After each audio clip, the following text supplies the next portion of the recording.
বাদো আগি আলি রু তবে শালি না যদি ফল ফলে গালি পেরো খনা বলে। উত্তম রূপে ক্ষেত্রের আইল বেদে শালি দান রোপণ করলে প্রচুর ফলন হয়। ভাদ্রের চারি আশ্বিনের চারি কলাই রুবে যত পারি।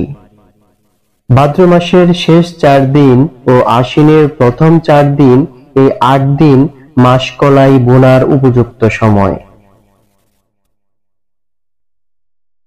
সরিষা বুনে কলাই মুগ, বুনে বেড়াও চাপড়ে বুক। সরিষার সাথে যৌথ ফসল হিসেবে মাসকলাই ও মুগ চাষ করলে কৃষক সফলকাম হবে, কারণ উভয় ফসল একসঙ্গে পাওয়া যাবে।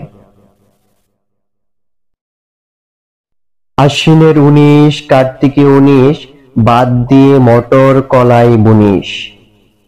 আশ্বিন মাসের শেষ 19 দিন, কার্তিক মাসের প্রথম 19 দিন বাদে অবশিষ্ট দিনে মটর কলাই বপন করতে হয়। খনা বলে চাষার পু, শরতের শেষে সরিষা রো। শরতের শেষে সরিষা বপন করলে ভালো ফলন পাওয়া যায়। মাছের জলে লাউ বাড়ে, দেনু জমিতে জাল বাড়ে। লাউ গাছে মাছ দেওয়া জল উপকারী, মরিচ গাছে ধান পচা জল উপকারী।